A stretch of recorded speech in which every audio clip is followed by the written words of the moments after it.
Into the wild I'll go, and into the wild I am. It's been a while, freedom child, since I left my roots back home. Into the wild I'll go, and into the wild I am. It's been a while, freedom child, since I left my roots back home. Welcome to the Freebirth Society podcast. This is a radical space for women who are ready to celebrate their autonomous choices in birth, motherhood, and beyond. Together, we'll learn about wild birth through personal narrative, we'll explore the politics of birth, and we'll analyze everything that relates to our lives as women from a feminist perspective. Here's your host, Emily Saldea. It's been a while, freedom child, since I left my roots back home. Hi, women. You saw the title, right? A Serbian breech free birth at 44 weeks. The ripple effect of Mina's power. I am pumped to bring you this episode today. It might be the most important one of the season, so I'm glad you're here. Today's story is from Mina, a free birthing mother and a radical birth keeper graduate in Serbia. Though Mina dreamt of birthing at home, she knew of no other women making that choice. So she birthed her first two children in a very old school, very dark hospital. Mina faced obstetric violence and abuse and did not want to return. So she didn't. She free birthed her third.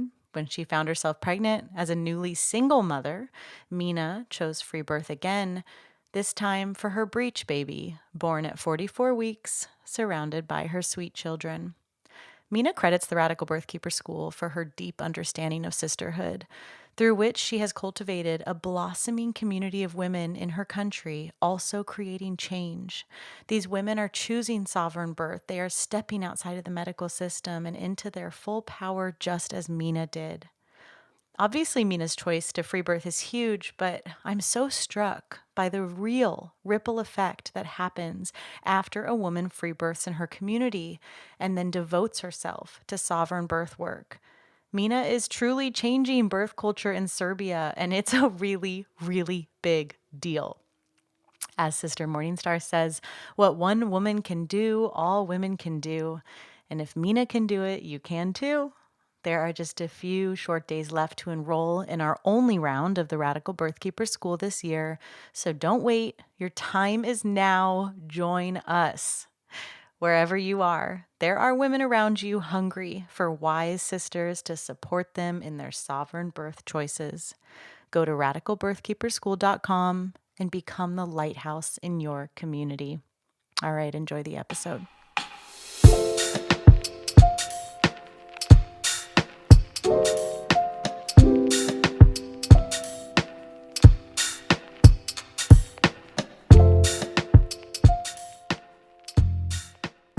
All right, welcome to the show, Mina. This is long overdue. I'm so glad to have you here. I'm beyond excited to be here. Like, this is a podcast that I've been listening to for 2 years now, and now to be a part of it, it's really amazing. And thank you for having me here. Oh, it's my pleasure. Yeah, you've got an important story, and you know, as listeners will learn, you live and are from Serbia, and you and I both are very interested in getting the word out to Serbian women about the possibility of free birth. And you were our first Serbian radical birth keeper graduate. And yeah, it's just so exciting to see this go into all different countries in the world, places that I haven't even been yet, knowing that we can connect and that we can spread this work together. So yeah, really excited. Thank you. This would never happen if you didn't choose me to be for that tuition. So thank you for doing that and for spreading the spreading the work here. Mm-hmm. All right, let's get into your story. So you are a mother of 4. So take us to the beginning with your first baby, and who are you as you become a mother, and tell us about that first birth. So I found a man, and we both decided that it is time to have a family. We had similar points of view to the world, and after several months, like 2 or 3 months, I got pregnant, and I was really, really happy about it. But wasn't that sure about birthing in hospital because I've never been there, like really for anything. But I didn't know any women that have given birth at home in that, like that was 8.5 years ago. And some of them that I knew that they did it, I couldn't get touch with them. So when I was starting to feel like that the hospital is not for me, I told that to my husband and to my parents, and they looked at me like I was a lunatic.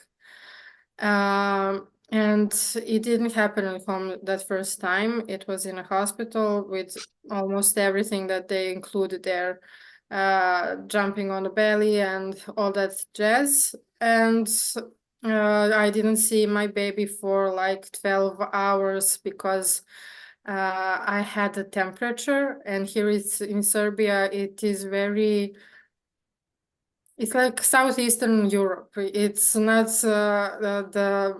it's not great. It's not good. And after a while, after a few days being in a hospital, we found out, women in the room found out that thermometers were not working properly. So we were like completely enraged for not being able to be with our babies, thinking that we need approval for that. So that was like really great for me from this point of view to realize what is in there, like what's happening to mothers and babies. And for some years, everybody was telling me that I should be grateful for having such a good experience. That Uh-huh. that women go through hell of a lot to give birth to to their babies. Like it's something that is wrong with women that they cannot do it. 2 years after that, I was delivering another baby, and the midwife that I found to like connect, to ask about anything, how does it work, can she be there for my second birth, was not interested, because when I told her when my due date was, she was like, oh, but I'm on a holiday then, so yeah, sorry, bye, and the phone dropped. And really thinking like, oh my God, I really don't even want somebody like that who doesn't even want to have a conversation with me, to be in my birth space. So that was like completely off. And I was still thinking that I need somebody out of myself to have a baby. So even though I didn't want it, I went to the hospital back again, like a minute before the baby came. Oh, wow. And they found me really unprepared. They didn't give me IV, nothing. They just had me on the table and like, yeah, it will be like tomorrow you will give a birth. And I knew that it is happening now at that very moment.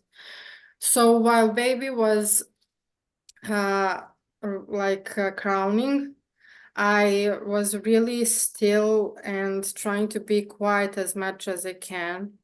I took some kind of position, like not really sitting, but not really squatting, like something that they will not look at me and think, oh my God, she is giving birth now. So her head was out, her shoulders were out, and I released the sound in which they knew that the baby is coming. So they made all a fuss about it. And in that birth, I realized from my experience that I didn't even have the urge to push, but the baby was birthing itself. And I told them, please, the baby is doing it all by herself, let her. But they thought that I was crazy, and they wanted to restrain my hands and legs. They wanted to tie me to the bed, and one midwife said to me, like, really clearly looked directly in the eyes to me and said, do you want to do this our way, or do you want me to tie you?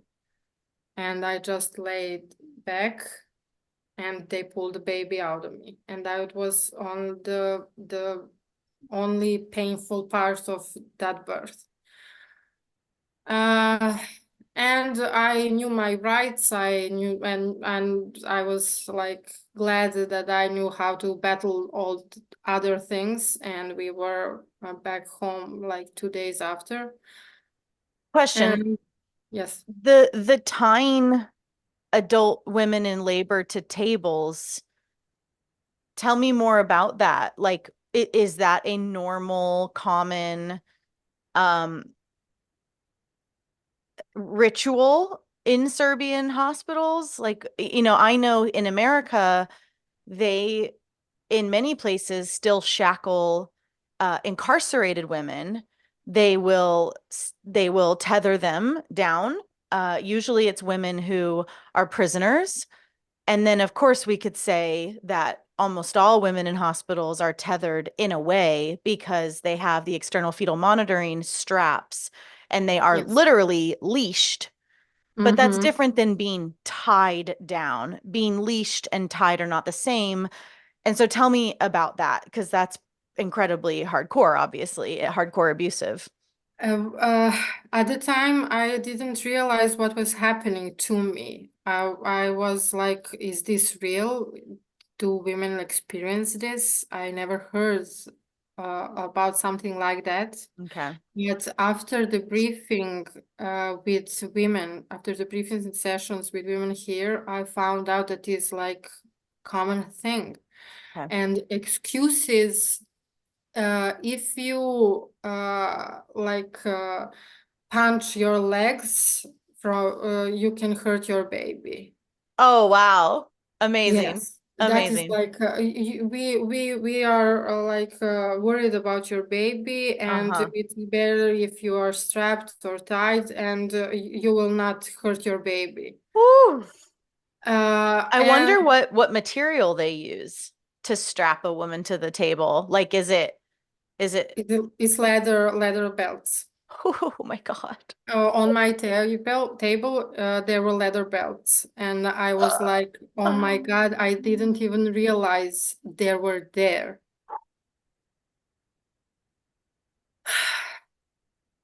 And that's not like whole part of it. Here in public hospitals, the hygiene is very poor. I have one reel on my Instagram account showing the true like pictures that women took inside of them, like how the shower looks like, and how they have like food after birth, like postpartum first meals. It's like salami and bread. It's not like nourishing anything, and it's quite disgusting. It's quite disgusting here.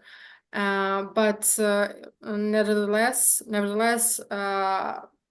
private hospitals also have the same behavior. It's not like you will have better experience. You need to know your rights to advocate for yourself, and probably to have your husband or your partner with you. to make sure that you have like a better outcome. But that's crazy. That's not real. Yes, Like that's not you real. knew your rights and you were threatened with Yes, being strapped down. Like yes. that's it doesn't matter. And actually knowing your rights can sometimes get you in more harm's way because then Uh, you'll be uncompliant. yeah, bad girl. Ugh. Okay, so then Yeah. that second baby, that's insane. Then what happens? In that very moment, I knew that I will never come back to that place or any type place like that. Never mind if it was public or private. They will not see me any time in my life, and not only for birth. Like I don't want to go there in my life. So I got pregnant again, and 2 years after that, I had my first three babies, 2 years apart. And I just knew I will not go back.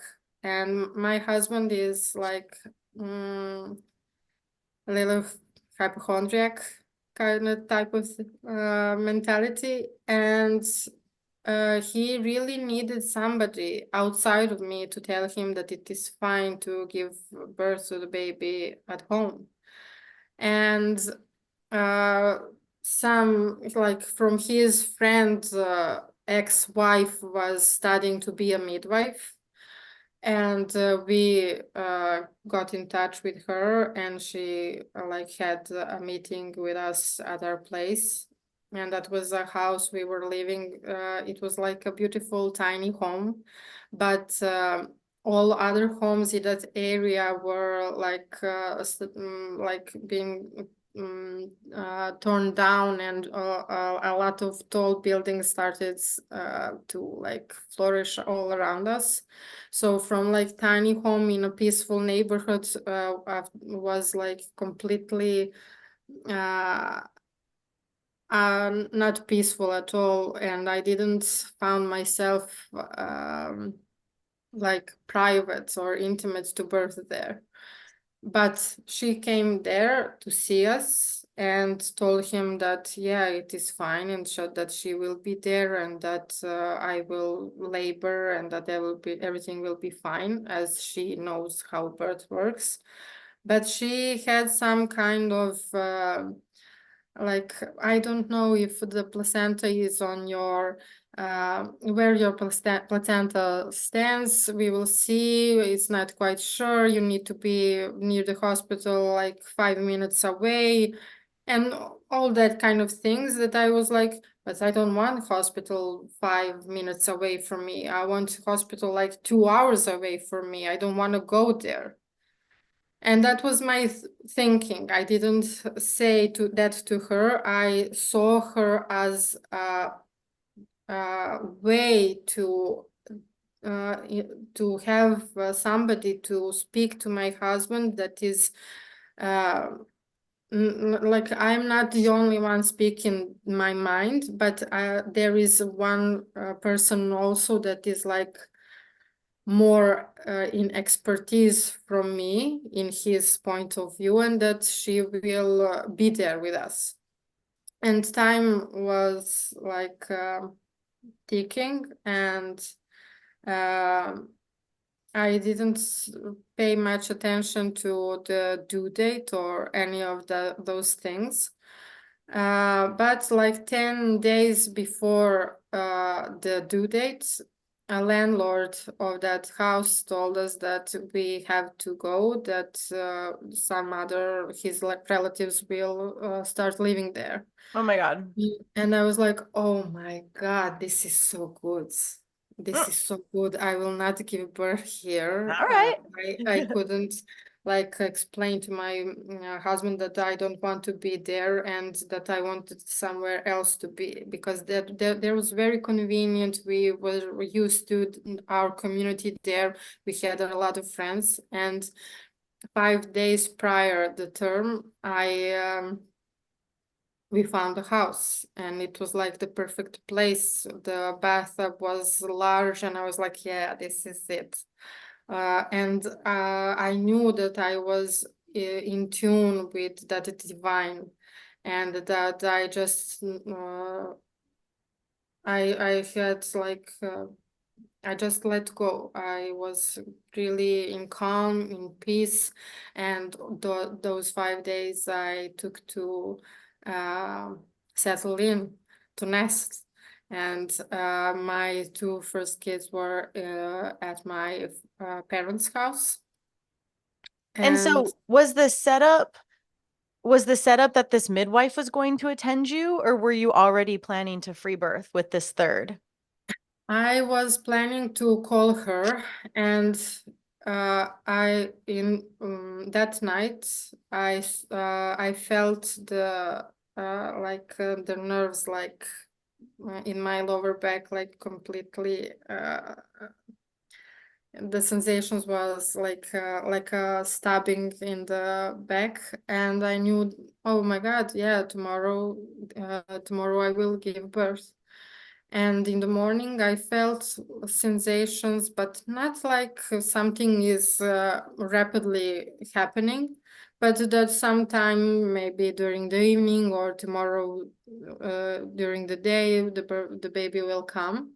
And I called her to tell her that I feel some sensations. And during that call, I just felt, oh my God, the baby is lowering herself down. And I'm on a call where she is explaining to me that the birth will happen to like later in the evening, and that we will see each other then. And I'm like, yeah, that sounds great. And I went straight to the bathroom, and I felt the head. And my main concern was to be quiet, because I didn't want my partner to be like, but we need to go, or anything like Mhm. that. But I really could use his hand to help me to go to the bathtub. And I called him, and he was like, "Oh, it's now." And he really was like in calm. He wasn't panicky or anything like that. And that was like something that really meant to me. And yeah, the baby came. He just was uh, in two pushes. She was out in the membranes, and he took her in his arms and said, "Yeah, this is Teona," and that is her name now. Hmm. Because we didn't know if it was a boy or a girl. So that was how she was born. And then we went to our beds, and the midwife came to see us and the placenta, and for everything else. And although I really felt her sisterly energy, and really appreciated that, knowing that she can be there if I want her. I was really pleased that she didn't arrive. And knowing now that she really is a midwife, I really sometimes I ask myself, if she was there, would my birth be sabotaged in some way? But luckily, it was all like beautiful, peaceful, anti-stress, like everyday living kind of thing, Mhm. family birth. So did you even know the term free birth yet? Like when did all that come onto your radar?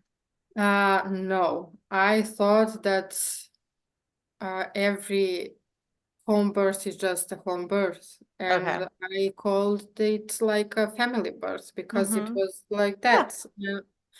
And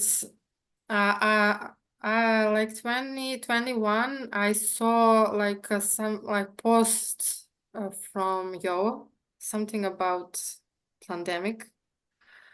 And I was like, oh my God, I resonate with this woman so much. And I looked at her profile and I was like, but what is a free birth? And then it clicked like, wow, I need to know more about this. Mm-hmm. This is something because for years I've been having an urge to talk to women, like, women, we can do this. We don't need anybody.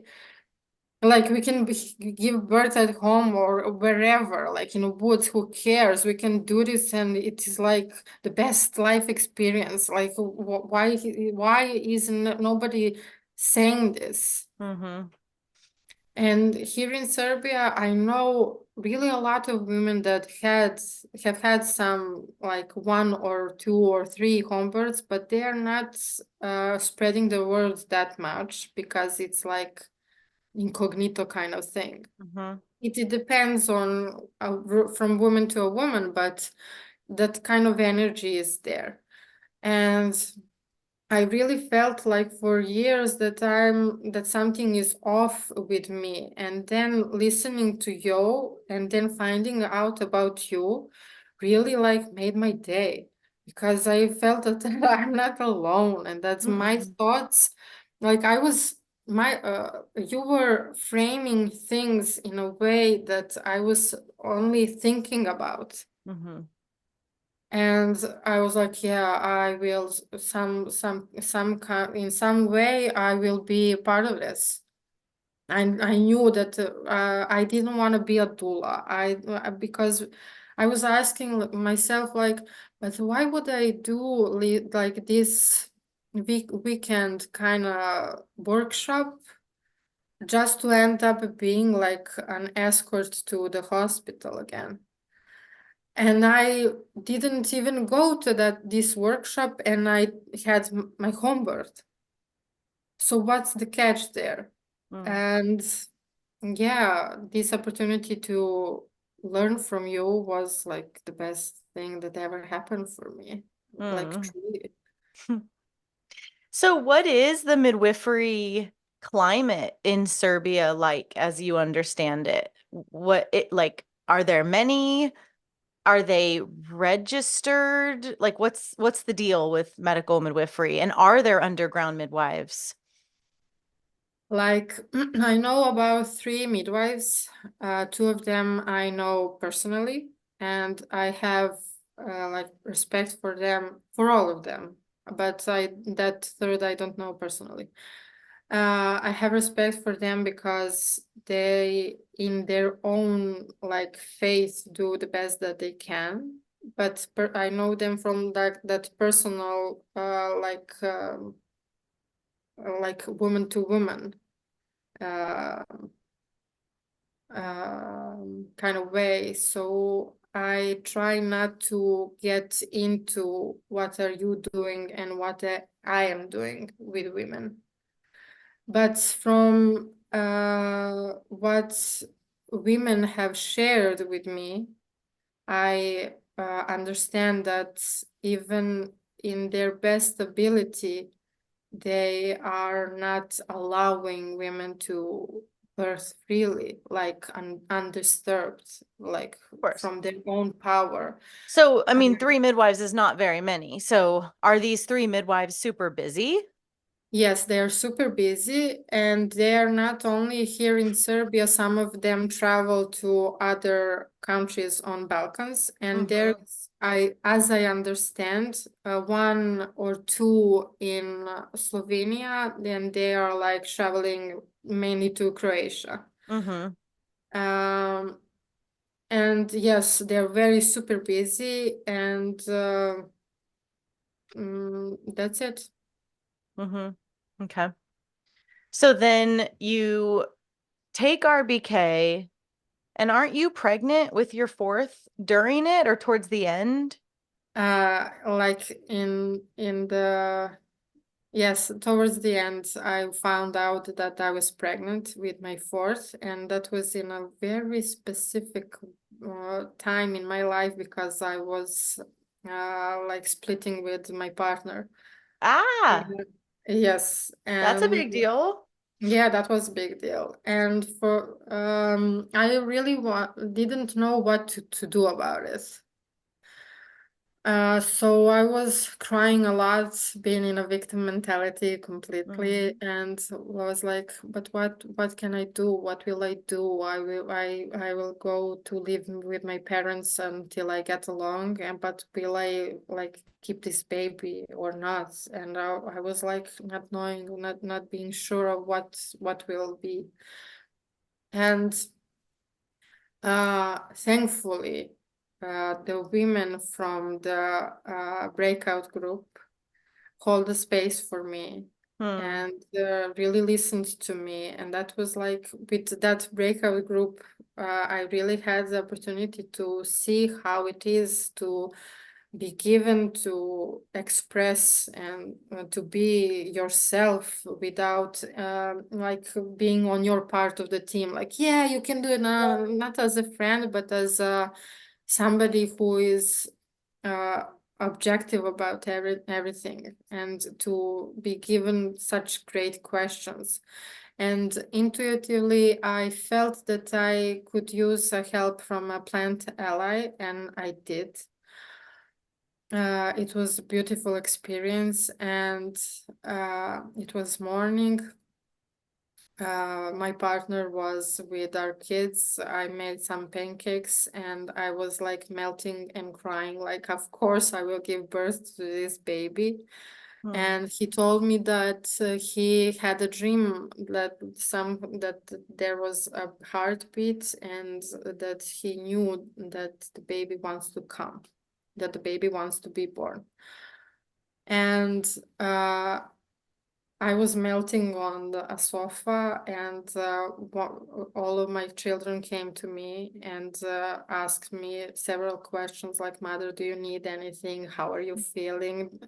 And I saw that it will be in postpartum, that it will be like that. I will be laying down, and I will be surrounded by them. And I felt completely like blissful, Hmm. so beautiful, and I was crying from joy, like, oh my God, this will be amazing, and this is amazing. And I dropped my head like to fall asleep for a bit, and saw a image that I dreamt about like 15 years ago from that moment, and it was the same picture before my eyes. And I was like, oh my God, I am really meant to experience this live here now. So I felt like everything is in tune with everything divine, and that is like really purposeful for my life. Um, and that opportunity to really think like, am I really going to do this, helped me realize that I really allowed this baby to just be. And I didn't expect this baby to be born or not to be born. I just enjoyed being pregnant. Hmm. Then that was the first time for me. Like the third time was, yes, this is home birth. I'm doing this. I don't care. No, no, no. And this was like, I'm holding mystery, and I'm grateful for that. Mm-hmm. Like, oh my God, this is such a great experience, Mm-hmm. finally. Love And that. yes, and it was like just beautiful. I really enjoyed it. And after a while, I had like a debrief session with one of ladies from our class. And I thought that the birth would be some kind of dark, moisty, like dark wood kind of atmosphere for me, so that I could realize how my shadow works. And after that call, I was like, but no, why would I commit myself to that kind of experience? I don't know. I don't want to give birth and to feel like I'm in some kind of agony or pain or something like that. And I was like, I want to be happy. I want to be blissful. I want to enjoy this. So I was really opening myself to enjoy birth. And last month, uh, as my due date was coming up, uh, I didn't like personally, I didn't give that damn when the baby will come, it will come when it's supposed to come. But my father was like, yeah, I don't know, maybe you will go birth somewhere else. I'm not sure, but we will see. And I was like just waiting for a time when he will be like, no, you will not. And that day came. He was like, I'm sorry, I cannot see this happening here. I don't want to go anywhere to leave you birth here, and I don't want to go anywhere.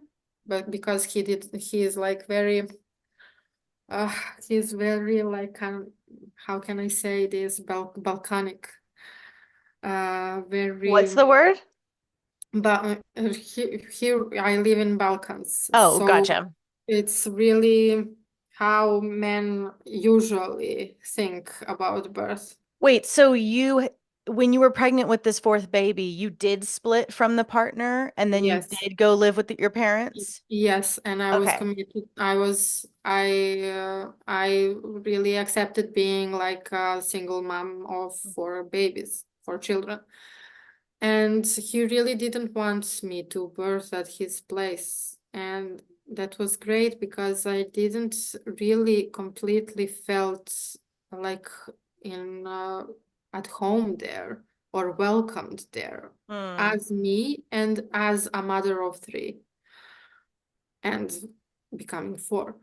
So one day he just went, no, if something happens, I would never forgive myself. And I was like, oh my God, Dad, that is completely okay. I don't have to give birth here. I will find somewhere else, and that is fine. And from splitting up to that very moment, I was looking for a house day and night in the area, wanting to settle and be alone with my children, and nothing was coming up. And after that conversation with my father, 30 minutes after that, I received a phone call from a woman telling me, hey, are you still interested in finding a place? And I was like, yeah, thank you. Do you have something? Yeah. And this is like the very home that I live in now. Mm. Hmm. So it's funny, like how home is in the third and the fourth is something that is happening again. And I saw that the bathroom is renovated, that it is fine because in the rural part of Serbia, houses don't look that good that much. Mm. So the bathroom was renovated, and I was like, yeah, this is bingo. I'm so pleased that this is it. I accept. Thank you. And Mm. I moved here with my kids. And And how many weeks until you then gave birth? uh, I thought that it would be like any day now, but like 6 weeks after Okay. that. That's It nice. was the 44th week, 44th week with a Whoa. breech baby. Mm. And my son really the last few days were really like, I can't do this anymore, please get out, all the jazz. But he really picked uh, a very special day in so many ways because I really like, I was settled, like, yeah, come when you want. And tomorrow he came. Um, And those last weeks, I really felt like he was just laying upwards, like he wasn't in a fetal position like we expect, but like his feet were on my pubic bone, and like I really had some kind of discomfort, not that much of a pain, because I could move, I could do anything like daily things with my kids, but I felt like, oh my God, this baby really is like with feet down. Okay, so you had a strong sense that he was breech. Yes, really strong sense. And I didn't want to share that info with much people, but I did share with one friend, and she was like, yeah, it's normal, like not any kind, like a statement, yeah, great, it's breach, it will come. And I felt that way too, like, yeah, everything will happen as it will. So with this birth, so you're separated from the partner, you're in a new home. Did you plan to just birth alone or did you have a friend? What was the setup? No, the setup was I was preparing my kids to serve me the best that they can from their like age standpoints. So I taught my the oldest son to like put a fire in the stove and to uh, prepare some lunches and things like that. I freezed a lot of food, and just was like, yeah, mommy, we'll have a baby, because I was interested in seeing all videos from birth. They knew how birth looks and works, and they knew more than women here know about birth. So they were prepared, and they knew from the last experience that everything is well, that it is completely fine. And I was like, yeah, I will give birth to this baby with three of my children. And after that, I will call my mother to come. She's nearby. She will like to be here in postpartum time. But my ex-partner like called me, and he was like, but I will be there for you that last weeks. And he really traveled a lot to be there. And on that day, on the birthday, he was back in the capital, and he told me that somebody kidnapped his grandmother. And What? that was, yes, that was like the craziest thing that I could hear, that his grandmother was being kidnapped, and that he What? cannot That's not be. even a kidnap. That's an old lady nap. Yes, old lady nap. She wasn't What? there at her house, and he knew from the like surroundings that she was pulled from her home. Who kidnaps an old lady? Somebody who wants her apartment. Oh, okay. Is she okay? Like, what's the end of that story? Real quick. We will not go in that. Oh It's God. still ongoing, but Oh, geez, Louise. yes, Okay. So this happens like when you're on going that into, day, yes, I'm oh my like God. I'm feeling small sensations, and I'm like, yeah, sometime, maybe today, maybe tomorrow, it will happen. And on that very day, I was supposed to have a Zoom call with women, pregnant women from my program that I had like in January. Uh, and I was so fired up, like I have so much to tell them, to share with them, to get questions asked, to answer questions for them. And I was so eager to have that Zoom. And as time went by, I realized there will be no Zoom. So I told them I am going to have a baby now, and I got their blessings. Like, of course, we wish you everything beautiful. Thank you for, like, we will have this Zoom other time. And being supported from them really meant a lot. uh, like they wished everything best for me, and that really stuck in like in my heart. It meant really, really much. Um, and then, yeah, I was there. I was here with three of them. They were playing a lot in our room, and I was just cleaning up the dishes and doing everything before baby comes. And in one point, my ex-partner called me and said, "Okay, this is like, I don't want to deal with this now.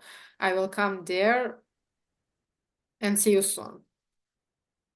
And and in that moment, I was like really like happy that he chose by himself that he will come here and that he will support me like physically. And after 2 hours or so, he was here. And in that time, sensations were really going intense. I wasn't really into communicating with kids or him anymore. And uh, it was painful, but also manageable, and I felt pretty great. Like I will soon meet my baby, and I want this. I'm so grateful that I have a chance once more in my life to experience this.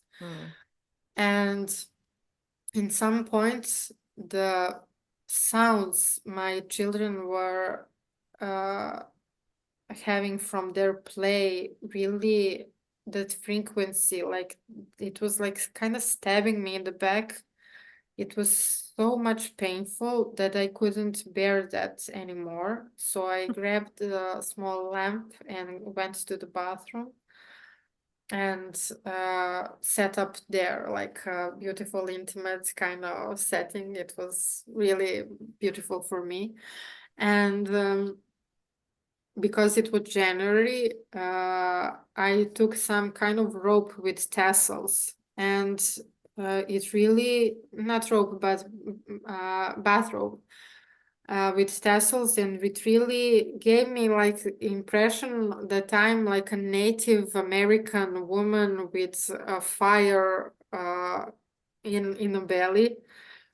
And I was in that kind of role of being her, and really like experiencing those sensations as beautiful. Like this is what it is to really step into being a mother and delivering this baby. And I was melting, I was crying, I was laughing, I was saying, "Thank you, baby. Thank you, God. Thank you, baby. Thank you, God." I was completely in that awe of what life is. And I was holding to washing machine on the one side and on a sink on the other, and I was feeling like I was levitating in some way, and the baby was pushing through. And in one point, I was near the ground and on my knees, and then I felt like the baby really like directed me to the ground. And it was beautiful. I was on my knees crying, and in one moment I felt the ring of fire. And that was the sensation I didn't feel in previous births. And I was like, "Oh my God, what is this? What the fuck is this?" And it was like, oh, this is like really burning sensation on the opening of my vulva. Like really couldn't, uh, like it is like the literate feeling like ring of fire. And after accepting that that sensation is present, I was like, okay, but this is only my brain recognizing this sensation as such. There is nothing burning and the baby is coming. So I was back in like completely centered for experiencing this. And I felt like I was a channel for new energy, and it was very profound. He came like his legs first, and after that, I felt like he was. That was not like big wiggles, but he was wiggling a bit like this, and it felt so nice. So like, oh my God, he's wiggling, and I was like really like laughing, like, oh, my baby is wiggling. And he came out. Some part of membranes was on over his head. I like went that way, and he had umbilical cords wrapped 2 times around his neck. I didn't give like I didn't care in sense of I know that he is fine and he is completely alive. It didn't have like any. I didn't have like that question in my head: is my baby fine or not? I knew that he was fine, and when I wanted to unwrap that cord, from one place I felt that it is like that maybe I can in some way hurt him. So I took from the other side, and everything like went smoothly off. And that was like the only parts of giving birth and seeing my baby that I was like, will this everything be fine? Like that glance of fear. Other than that, I was like completely surrendered to the experience, and And uh, are you alone in the bathroom this whole time? yes, I Nice. enjoyed it completely. Nobody was bothering me. At one point, my ex-partner came and told me like, please, please don't let the baby fall out. Like, and I was like, go away, go away. And other than that, I was completely on alone. And I really felt freedom in that Yeah. because, yeah. And it was like the divine experience. I felt God. I knew God. I was like completely surrendered to whatever He delivers me, and the baby was perfect. There was milk present. The water was like greenish, but not that much. Everything was completely fine. And knowing that all those things would be reasons for cesarean, I was like, oh my God, how many babies end up being born by cesarean?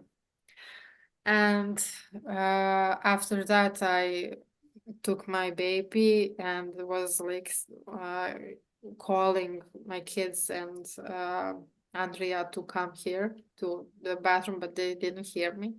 So I went to the room, and my kids saw me with the baby, and they were like, Cute.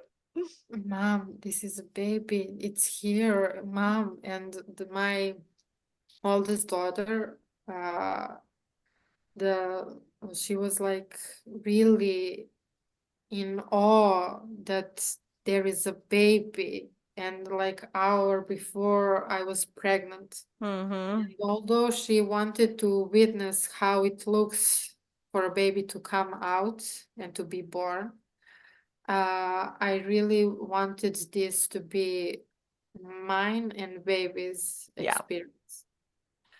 And they cried with me. I laid down immediately and took a piece of chocolate. I was shaky and I wanted some chocolate, and I was like completely back again. And as I was laughing, and the placenta was like just dropped out of me from that laughing, and everything was like perfect, really. And I am now. I'm a mother in like in 12 days, the baby will have 1 year. Mm-hmm. So that is it, like completely. But I really if I didn't go through radical birthkeeper school, I don't know how would this end up. Hmm. Like that was experience that led to this birth. Yeah. And I was really surrounded and held by beautiful sisters from the group. Mm-hmm. So what you are doing is like crazy important. It's I very know cool. that you know that, but like in my life, I had like doors opened for me to really experience what sisterhood means. Hmm. I didn't have that with friends, female Yeah. friends in my life, Yeah. and I do now. Yeah. I know. Yeah. Like a before and after. Yeah. Yeah. It's kind of a funny idea. Like a picture of a woman, it would be like the same picture. She could look exactly the same, but it could just be like before sisterhood and after sisterhood, and just like all the results, like everything that happens when you get to that. Yeah. Yes. I was for years I was asking myself, where are those women? When Mm-hmm. will I have like women that I share this sisterly energy with? Where are they? And after the school, they appeared here in Serbia Yeah. or other surrounding countries, and we are like connected now. And they also free birthed their babies. I Like mean, didn't that's what's you're such a good example because so many women new to this, will be like, well, are there really women around me? Are there really women in my country or in my area? It's like, yeah. Yes. yes, You're living yes, proof. yes. But it is funny that, like, for example, in Bosnia and Herzegovina, that is like country near my country, women are asking themselves how can they do that? Is it Mm-hmm. legal? On and everything like that. But if I can, you can. Mm-hmm. It's not like, Exactly. oh, I can, but you cannot. I'm Right. so sorry. It's Mhm. like, yes, do it. Yeah. So yeah, we are like having some kind of small group. It is really small, but nevertheless very powerful group, and we are in every each one of us is doing the work from their own experiences as they can and as they know how.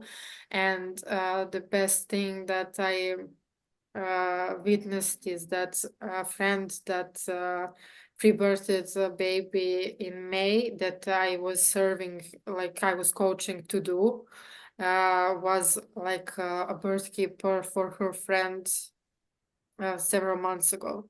So it's happening. Mm-hmm. And because there are not many midwives here, Right.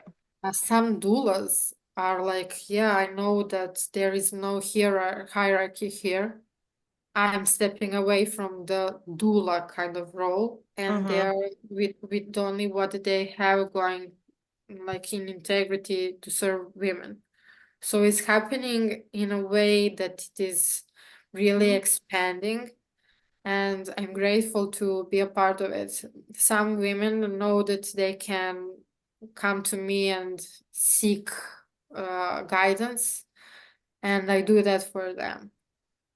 Yeah, let's end on that note. How can women find you online? Uh, I have Instagram account Matrija donja crta com. Will you Oh, spell it? yes, Matriji. Uh, bottom line, com. And uh, that is my place. I have a newsletter as well, but they can reach me on Instagram easily. Cool. Beautiful. So proud of you. Thank you. Love it. I'm doing the work, yes. And I attended one birth like 2 weeks ago. It was the first one. And thank you. Amazing. That's awesome. Yes. Oh, so good. Thank you so much, Mina. So nice to have you. Thank you for having me.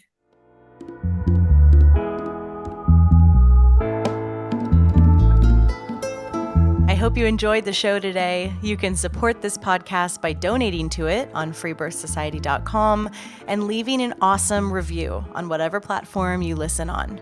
The more reviews, the more visibility the show gets, so let's spread the word of sovereign birth. We've always got a lot going on at Free Birth Society, and you can find out about all of it at freebirthsociety.com, at Free Birth Society on Instagram, and opt in to my newsletter below in the show notes. We offer courses on free birth, authentic midwifery, and the blood mysteries, as well as one-on-one coaching, in-person retreats, and of course, our annual Women's Festival. Our exclusive, vetted, private membership is definitely something to check out if you're looking for a community of wise sisters. Together we rise. We must speak our stories, claim our lives, and support one another. This is the living revolution, and I am so grateful to be in it with all of you. I'll leave you with our epic Free Birth Society theme song, Wild Woman by Aruba Red. I honor you for the wisdom you held, the ancient traditions of plant medicine and womb magic. I feel the spirit of the ancestors as I place my hands upon my belly. This sacred portal will be honored. Eons upon light beams of survival, withstanding the eradication of our power by design. I will not allow the separation of our young to be forced upon me. My sisters will no longer birth in captivity. The picket line redefined from burning our wild women to paralyzing us and drugging our babes. Strapped down in a clinical white bed, drying up the milk from our breasts. Keep your needles. My family will never again be doomed to chase those dragons or your poison. We reject your fear. We choose love. Everything with intention. Death, ascension. I will fly and bring her back